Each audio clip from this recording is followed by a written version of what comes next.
I never thought the man who taught me to ride a bike would one day tell me I was the biggest disappointment of his life. There, I was sitting in my car outside the Grand Maple restaurant, my hands trembling as I stared at my phone after that devastating call with my dad. I had spent 2 months planning the perfect 55th birthday celebration for my mother, booking the most elegant venue in town, arranging every detail with love. But now I was banned from attending, and they had no idea I had paid for everything. Before I tell you what happened next, I would love to know where you are watching from. Please hit that like button and subscribe if you want to hear more stories about family drama that will make your jaw drop. Trust me, you will not believe how this birthday party ended. To understand how everything fell apart, you need to know about my family. My name is Catherine, and I am the youngest of 3 children in what many would call a traditional American family. My 2 older brothers, David, who is 32, and James, who is 30, both work for our father's small auto repair shop, though neither has ever shown much ambition or success in the business. Then there is me, the daughter who dared to be different. My father, Frank, owns that modest garage where he has spent his entire adult life fixing cars and holding on to old-fashioned ideas about what women should and should not do. He believes wives should stay home, daughters should be seen and not heard, and success is measured by how well you follow the path he sets for you. My mother, Linda, bless her heart, used to encourage my dreams when I was younger, but over the years, the constant pressure from my husband wore her down until she learned to stay quiet about my achievements. While my brothers were content to work for Dad and live paycheck to paycheck, I had bigger dreams. At 18, I moved out and put myself through college, working 3 jobs to pay for my business degree. After graduation, I started my own digital marketing company from my tiny apartment, surviving on ramen noodles and determination. 5 years later, that little startup had grown into a successful business with 12 employees and clients across the country. But my success became a source of shame for my father. Every promotion, every new client, every milestone I achieved seemed to highlight what my brothers had not accomplished. Dad never congratulated me on my achievements. Instead, he would make snide comments about how I thought I was better than everyone else, how I had forgotten where I came from, how no decent man would want a woman who acted like she did not need anyone. The tension got worse when I refused to give up my independence and join the family business. Frank had this vision of all his children working under his roof, carrying on his legacy. David and James were happy to oblige, but I wanted to build something of my own. This decision created a rift that never fully healed. At family gatherings, I was treated like an outsider, the black sheep who had chosen career over family values. My relationships were another sore point. Dad disapproved of every man I dated, claiming they were either too ambitious like me or not good enough for his daughter. When I was single, he would lecture me about how I was getting too old and too set in my ways. When I was dating someone, he would find fault with their character or their intentions. Nothing I did was ever right in his eyes.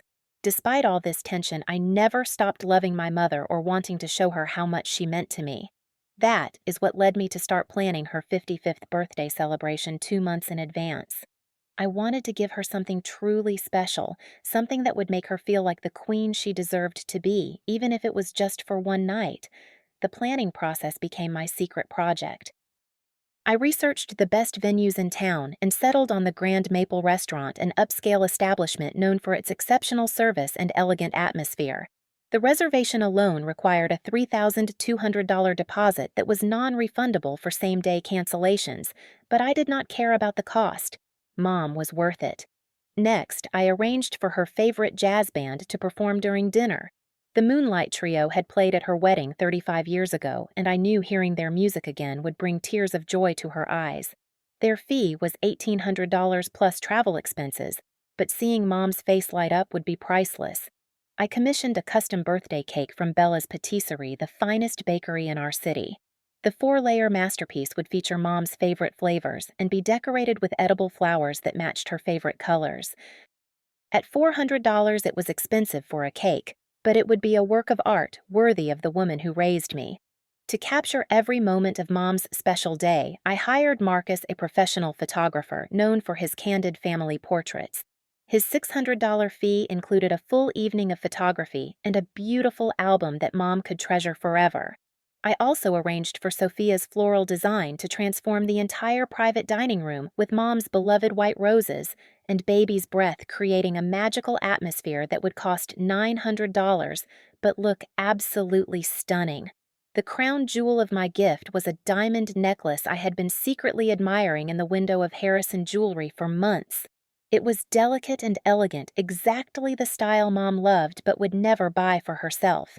At $2,500, it represented months of savings, but I could not think of anything more perfect for her milestone birthday. Everything was falling into place beautifully until my brother David accidentally discovered what I was doing.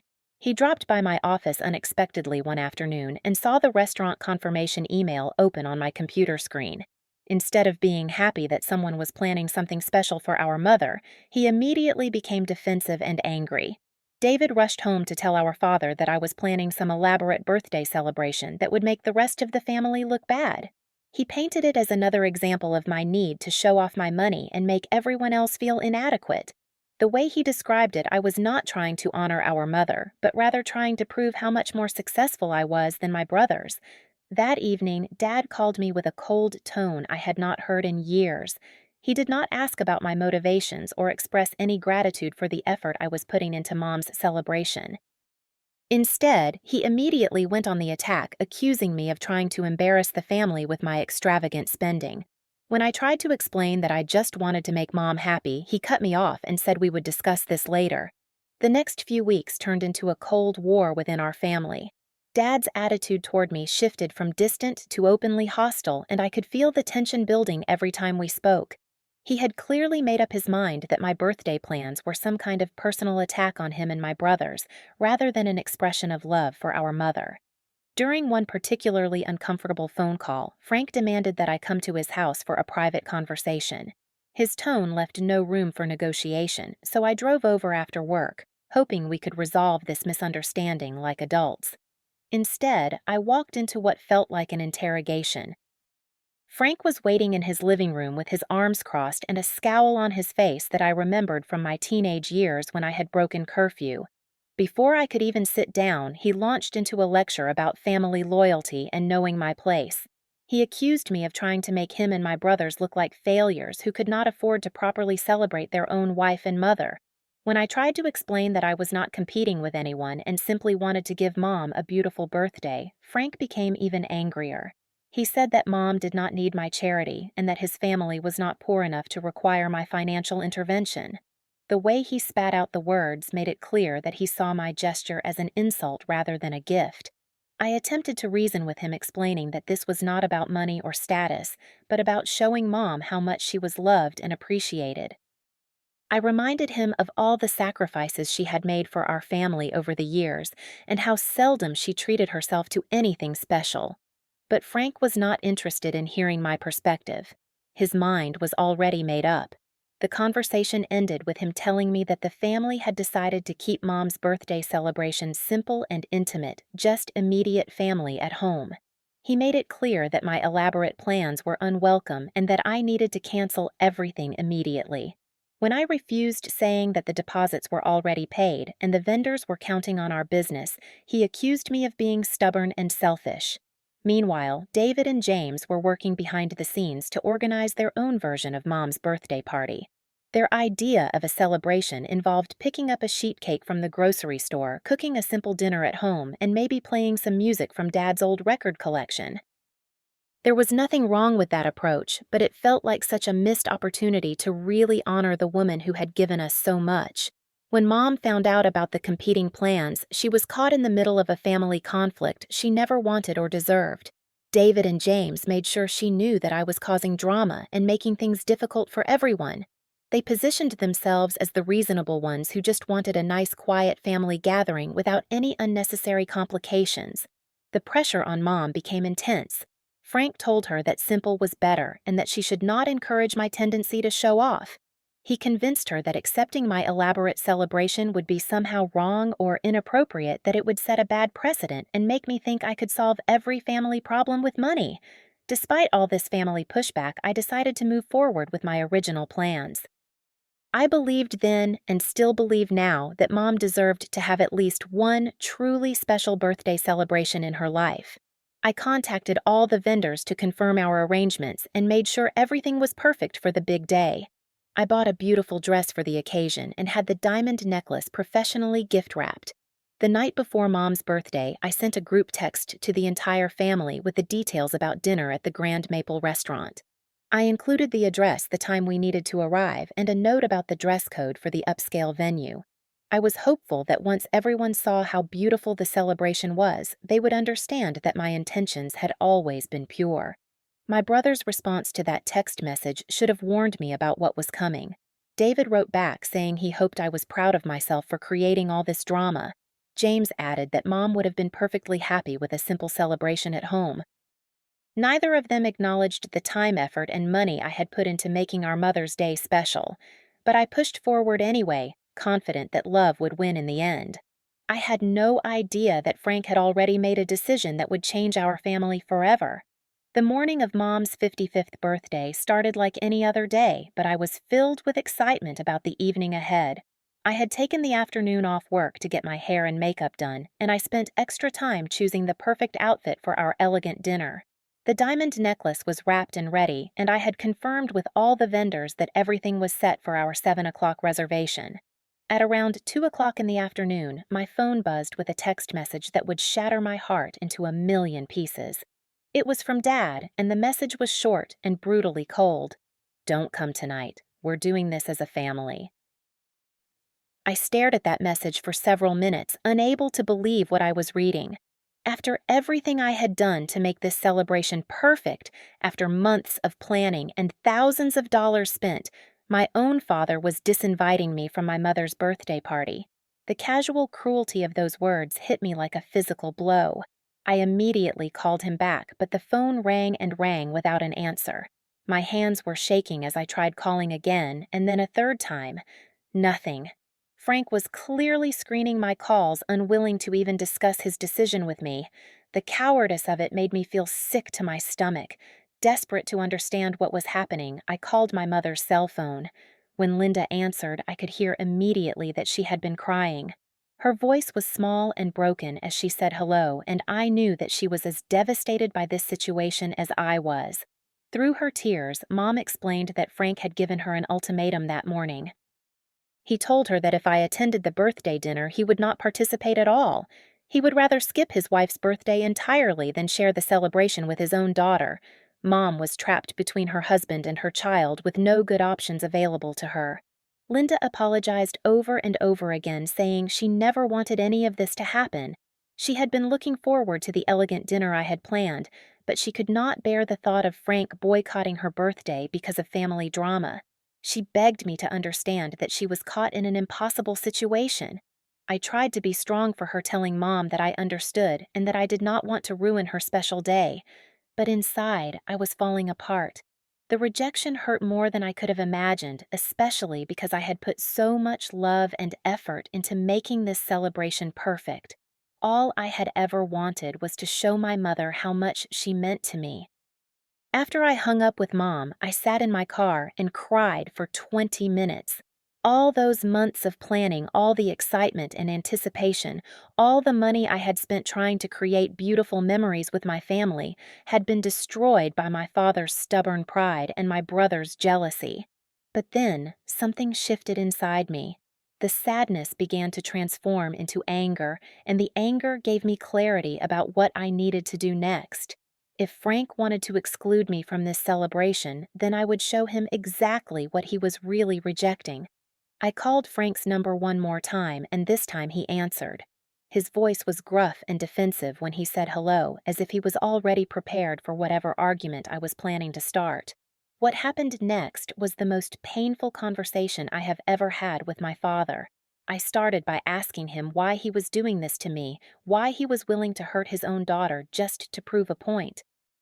Instead of showing any remorse or explaining his reasoning, Frank doubled down on his cruelty.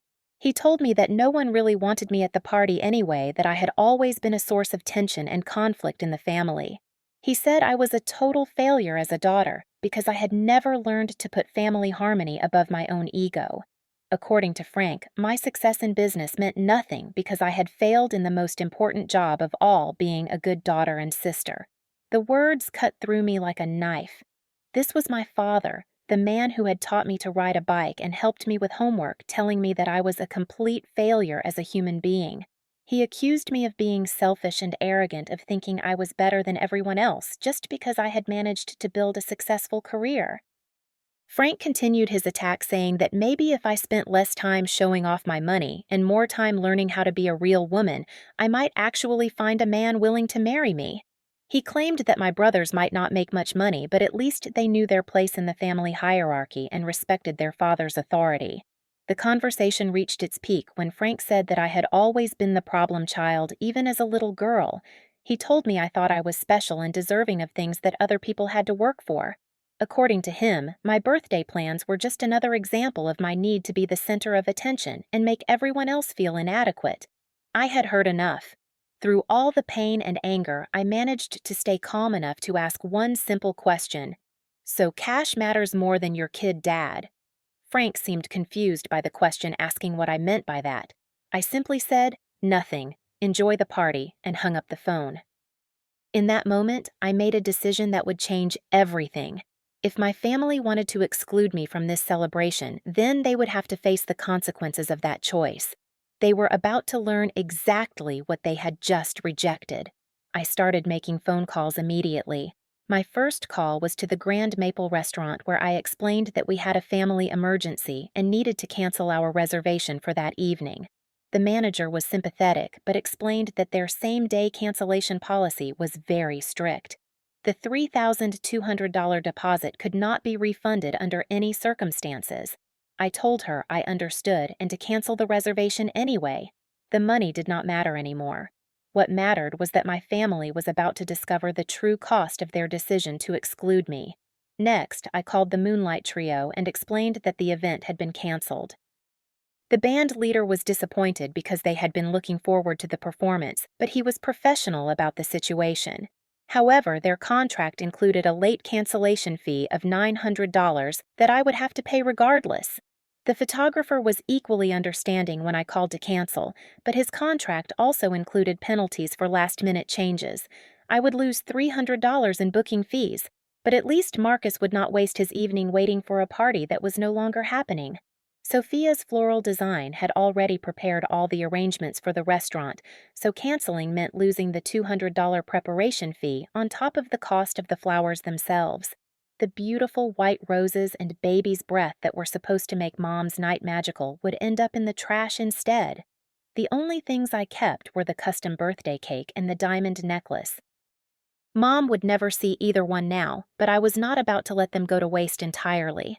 By the time I finished making all those calls, I had lost over $5,000 in deposits and cancellation fees. But somehow, I felt lighter than I had in weeks. For the first time in this entire ordeal, I was the one making decisions instead of being trapped by other people's expectations and demands. At exactly 5 o'clock that evening, my phone started ringing. It was David, and I could hear the panic in his voice before he even finished saying hello. He had just called the Grand Maple restaurant to confirm our reservation, only to be told that the party had been canceled that morning. David was frantically asking me what had happened, whether there had been some kind of mistake or miscommunication with the restaurant. He seemed genuinely confused about how our reservation could have disappeared, and I realized that Frank had not told my brothers about his decision to ban me from the party. I calmly explained to David that I had canceled the reservation myself that morning, along with all the other arrangements I had made. The band, the photographer, the flowers, everything was gone. There would be no elegant celebration at the Grand Maple restaurant because I was no longer welcome at my own mother's birthday party. The silence on the other end of the phone was deafening. I could practically hear David's brain trying to process what I was telling him. It had never occurred to any of them that I was the one paying for everything, that their decision to exclude me would have any consequences beyond hurting my feelings. David started to panic, asking if there was any way to fix the situation. Could I call the restaurant back and reinstate our reservation? Could we find another venue that might have availability for 15 people on such short notice? The desperation in his voice was almost satisfying after weeks of being treated like the family troublemaker. I explained that the Grand Maple restaurant was booked solid for the next 3 months, and that our same-day cancellation meant we had forfeited all our deposits. Even if they had availability, we would have to start over completely with a new deposit and wait for the next opening. James called me next, his voice even more frantic than David's had been. He had been calling every nice restaurant in town, only to discover that nowhere could accommodate a large party on such short notice, especially on a Saturday night. The few places that had any availability were either too expensive for their budget or completely inappropriate for a milestone birthday celebration. Through his panic, James asked me why I had canceled everything without telling anyone. I reminded him that Frank had banned me from attending Mom's party and that I assumed they had their own plans for celebrating.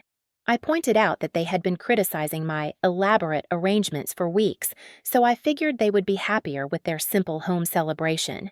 The irony was not lost on me. For months, my family had complained that I was being too extravagant and showing off with my expensive plans. But now that those plans were gone, they were desperately trying to recreate exactly what they had rejected.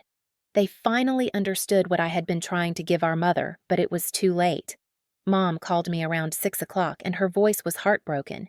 She had been looking forward to getting dressed up and having a beautiful evening out, and now she was facing the reality of celebrating her 55th birthday with grocery store cake and a home-cooked meal. Through her tears, she asked if there was any way I could reverse the cancellations. I gently explained to Mom that it was not possible to undo what had been done. The vendors had policies about last-minute cancellations, and they had already moved on to other events. The beautiful evening I had planned for her was gone forever, and there was no way to get it back. Linda asked me why I had not told anyone that I was paying for everything. She said that if Frank had known I was covering all the costs, he might have handled things differently. I pointed out that no one had bothered to ask where the money was coming from. They had all simply assumed I was being inappropriate and extravagant without ever considering that I might be acting out of love. The final call came from Frank himself around 7 o'clock when they should have been sitting down to dinner at the Grand Maple restaurant. His voice was different than it had been that morning. The anger was gone, replaced by something that sounded almost like regret. Frank started the conversation by saying he had not realized I was the one paying for everything. He admitted that he had assumed the family was splitting the costs somehow, or that I was just making reservations while everyone contributed equally. The idea that I had been covering thousands of dollars in expenses had never occurred to him. I asked Frank why it mattered who was paying. Whether the money came from me, from him, or from all of us together, the point was to celebrate Mom's birthday in a way that made her feel special and loved. But he had been so focused on his pride and his need to control the situation that he had lost sight of what really mattered. Frank tried to ask if we could work something out, if there was any way to salvage the evening or reschedule for another time. But I was done accommodating his demands and trying to manage his emotions. I had spent months planning a beautiful celebration for our mother, only to be excluded from it at the last minute. The damage was already done. I spent that evening alone in my apartment, eating a slice of Mom's custom birthday cake and thinking about the diamond necklace that would never be given. The cake was absolutely delicious, a masterpiece of flavors and artistry that Mom would never get to taste. The necklace sparkled in the light, beautiful and perfect, and completely useless now. But as I sat there with my phone turned off, ignoring the flood of voicemails and text messages from my family, I realized something important. I was not the one who had ruined Mom's birthday. Frank had made a choice to prioritize his ego over his wife's happiness, and my brothers had chosen to support him rather than stand up for what was right. I had tried to give our mother something beautiful, and my family had rejected it. Not because they could not afford to contribute, not because they had better ideas, but because they could not stand the thought of me being generous and successful. Their own insecurity had cost Mom the celebration she deserved. Over the next few days, various family members continued to call and text, trying to find a way to fix what had been broken. They wanted to plan a makeup celebration, maybe a nice dinner out the following weekend. But the moment was gone, and we all knew it. You cannot recreate the magic of a milestone birthday after the fact. 2 weeks later, Mom called to ask if she could come to my apartment for coffee. When she arrived, she looked tired and sad in a way that made my heart ache. She apologized for how everything had played out and she thanked me for trying to make her birthday special. Linda told me that she had spent years watching our family dynamics become more and more toxic, but she had never felt strong enough to stand up to Frank's controlling behavior. She said that losing the celebration I had planned was a wake-up call that made her realize how much damage was being done to all of us. During our conversation, Mom admitted that she had always been proud of my success, even when she was not allowed to say so out loud. She had watched me build my business from nothing and admired my independence, but Frank's disapproval had made it impossible for her to express those feelings. She was tired of living in a house where love was conditional and support was based on conformity. That afternoon with my mother was healing in a way I had not expected. For the first time in years, we talked openly about our family's problems without having to worry about Frank's reaction or my brother's judgment. We were just a mother and daughter having an honest conversation about love, disappointment, and the courage to change. I learned something important during those difficult weeks. Love without respect is not really love at all. It is manipulation dressed up in prettier language. My family wanted my loyalty and obedience, but they did not want to treat me as an equal partner in our relationships. Setting boundaries with people you love is one of the hardest things you will ever have to do, but sometimes it is the most loving action you can take. By refusing to enable Frank's controlling behavior, I was giving him an opportunity to recognize that his actions had consequences. Money cannot buy respect, but it can certainly teach people the value of what they have been taking for granted. My family learned that lesson the expensive way, but at least they learned it. I still wonder sometimes if things would have been different if I had just stayed quiet and accepted my place in the family hierarchy. But then I remember that night eating my mother's birthday cake alone in my apartment, and I know I made the right choice. Because love without respect is not love at all. It is just manipulation with a prettier name. What would you have done in my situation? Have you ever had to set boundaries with family members who did not treat you with respect? I would